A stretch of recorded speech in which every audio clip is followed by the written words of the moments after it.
Gawes, saya tahu sudah kenapa kes jangkitan di Amerika mencanak naik. Hari itu di episod Kenapa Coronavirus Merebak dengan Cepat di Amerika, ada saya nyatakan di sana Donald Trump tidak mahu lockdown dilaksanakan. Damn! Sekarang, rakyat mereka sendiri yang tidak mahu lockdown dilaksanakan membuatkan keadaan di Amerika kucar-kacir. Bukan sahaja di peringkat community tetapi juga di peringkat politik dan ekonomi. Rata-rata kita di Malaysia ni mahu PKP terus dilaksanakan. Ini untuk memberikan ruang dan sebagai tanda sokongan kepada kerajaan dan frontliner kita. Kita mahu menyokong usaha kerajaan dalam memastikan keadaan betul-betul terkawal. Dan melihat perkembangan kawalan penularan COVID-19 di negara kita sekarang, kita sedang menuju ke garisan penamat dengan mengambil langkah-langkah yang betul. Seorang pegawai Pertubuhan Kesihatan Sedunia WHO telah memuji tindakan pihak berkuasa Malaysia dalam mengurus dan membendung penularan jangkitan novel coronavirus 2019. Menurut Wakil WHO ke Malaysia, Brunei Darussalam dan Singapura, Dr. Loh Ying Roo, kerajaan negara ini cemerlang dalam melakukan siasatan kesnya selain terus berkongsi perkembangan terkini bukan hanya kepada WHO tetapi juga kepada orang ramai. Bukan sahaja negara lain turut memuji kerajaan kita di dalam menangani masalah COVID-19 ini, tetapi frontliner kita dianggap sebagai antara yang terbaik di dunia. Dengan formula ini, insya-Allah Malaysia akan dapat memenangi perang menentang wabak ini. Tapi berbeza dengan Amerika Syarikat, mereka di sana tidak mahu lockdown dilaksanakan. Kepada mereka yang tidak tahu, lockdown di Amerika dilaksanakan mengikut negeri. Ada negeri yang sudah melaksanakan full lockdown. Ada yang melaksanakan partial lockdown ataupun lockdown yang tidak terlalu ketat, dan ada juga negeri yang belum melaksanakan lockdown langsung. Kalau anda boleh lihat gambar rajah dari Wall Street Journal ini, warna biru gelap bermaksud negeri tersebut telah melaksanakan full lockdown. Biru muda pula, partial lockdown, dan berwarna kelabu, lockdown tidak dilaksanakan langsung. Alasan mereka supaya lockdown ini tidak dilaksanakan pelik. Dengan itu wujudlah satu kumpulan protes yang dikenali sebagai kumpulan anti-lockdown, di mana mereka ini akan keluar dari rumah dan membuat demonstrasi. Dan antara demonstrasi yang tular baru-baru ini ialah di negeri Ohio, Michigan dan Colorado. Demonstrasi diorang ni lain macam sikit. Ada yang sampai benci dengan kerajaan negeri yang melaksanakan lockdown ini. Benci mereka tu lain macam benci yang membuak-buak. Cara diorang protes agak agresif. Contohnya di Michigan, negeri yang telah mengisytiharkan state of emergency ataupun darurat pada 16 April 2020. Kumpulan anti-lockdown ini telah melancarkan satu operasi dikenali sebagai Operation Gridlock, di mana mereka akan keluar beramai-ramai dengan membawa spanduk. Ada yang keluar membawa satu keluarga, membawa papan tanda yang bertulis ayat-ayat pelik dan lucu. Ada yang menulis, "Jangan batalkan sesi golf saya." Ada pula yang menulis, "Sedangkan Fir'aun pun membebaskan hamba abdi semasa wabak." Yang paling teruk papan tanda hidup bebas ataupun mati, bermaksud mereka sanggup mati daripada di lockdown. Ini semua dilaporkan di theguardian.com.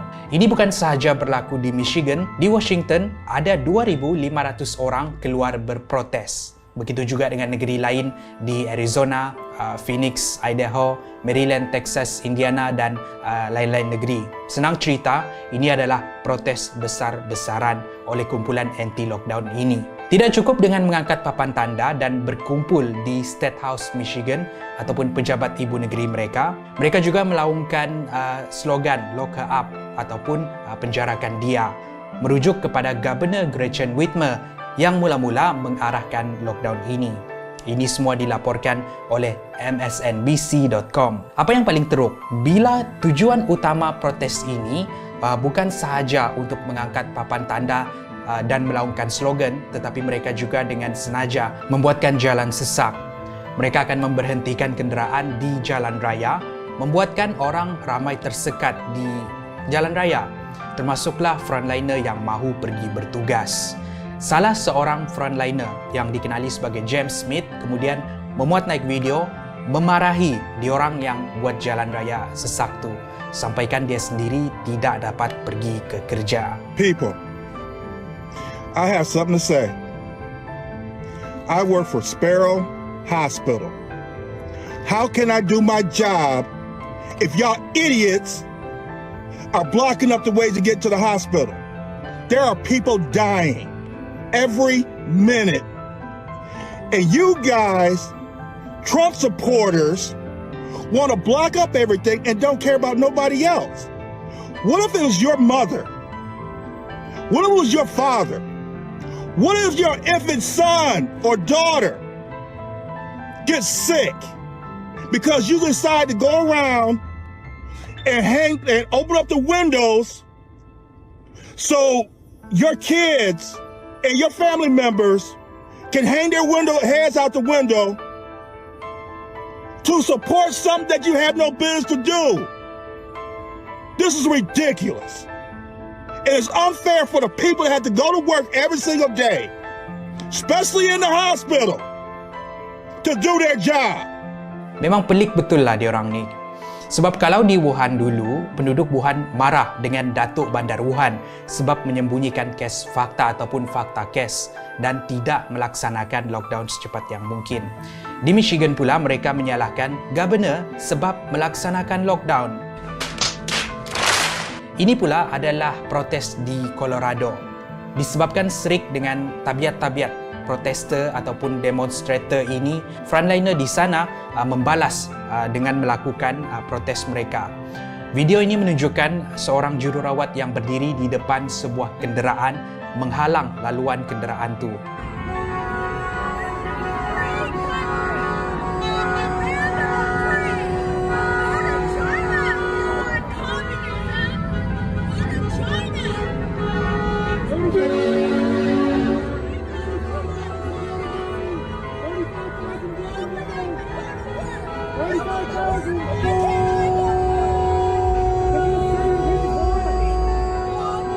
Wanita di dalam kenderaan tu pula keluar dan menjerit, "Kalau anda mahukan komunis, pergi ke China. Sekarang buka sekatan dan pergi ke kerja." Dia pula yang marah dengan frontliner tadi. Memang kesian gila frontliner diorang kena layan macam ni. Seterusnya kita tengok kenapa diorang tidak mahu lockdown dilaksanakan. Seperti yang dilaporkan oleh BBC.com, golongan anti-lockdown ini mahukan ekonomi dibuka semula. Mereka bimbang yang kalau ia dilaksanakan dalam jangka masa panjang, ekonomi di negeri mereka akan jatuh. Begitu juga dengan orang yang dibuang kerja, di mana peratusan orang yang dibuang kerja melambung tinggi di Amerika. Apa tidaknya, jumlah orang yang kehilangan kerja di Amerika disebabkan epidemik ini sahaja adalah sebanyak 22 juta orang. Kebanyakan yang menyertai kumpulan anti-lockdown ini secara terang-terangan mengatakan mereka adalah penyokong Donald Trump. Dan Donald Trump sendiri menyokong tindakan protester-protester ini tidak bersependapat dengan governor-governor lain di negeri-negeri yang lain. Selain itu, Donald Trump juga menyifatkan yang kumpulan-kumpulan anti-lockdown ini hanya mahukan kerja dan kehidupan mereka kembali.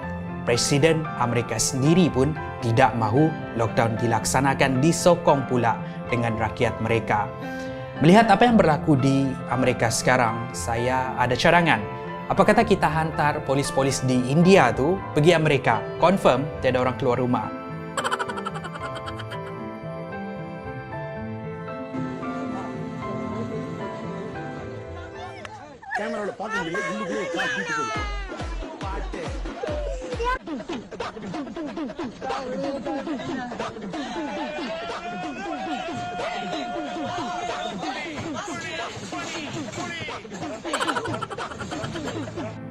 Dan sekarang ni kita hanya boleh melihat apa yang akan terjadi di sana dengan harapan mereka di sana dapat mengawal keadaan COVID-19 dengan jayanya. Situasi sekarang, negara-negara lain mula mengikut jejak langkah China di dalam menangani wabak ini. Tetapi agak sukar untuk Amerika mengikut jejak langkah China sebab mereka tidak suka dengan China. Apa yang akan terjadi seterusnya di Amerika Syarikat? Adakah mereka akan dapat mengawal virus ini daripada terus merebak? Sedangkan sekarang Amerika adalah negara pertama paling banyak dijangkiti dan negara yang paling banyak kes kematian COVID-19. Apakah yang akan mereka lakukan untuk menangani masalah ini? Kita hanya boleh tunggu dan lihat. Kalau ada maklumat-maklumat penting yang lain lagi, saya akan kongsikan lagi di sini. Dan itu sahaja perkongsian daripada hari ini. Semoga bermanfaat untuk semua. Saya respect dengan kerajaan Malaysia yang dapat menangani masalah ini dengan berjayanya. Dan saya respect dengan rakyat-rakyat Malaysia yang kebanyakannya menyokong usaha kerajaan. Banyak lagi maklumat-maklumat tentang coronavirus ini yang menarik untuk disampaikan. Tapi itu untuk episod yang seterusnya. Apa-apa pun, pastikan anda like dan share. Kalau anda rasa video ini menarik dan bermanfaat, saya jumpa anda di episod yang seterusnya. Kupi-kupi go, menarik setiap hari.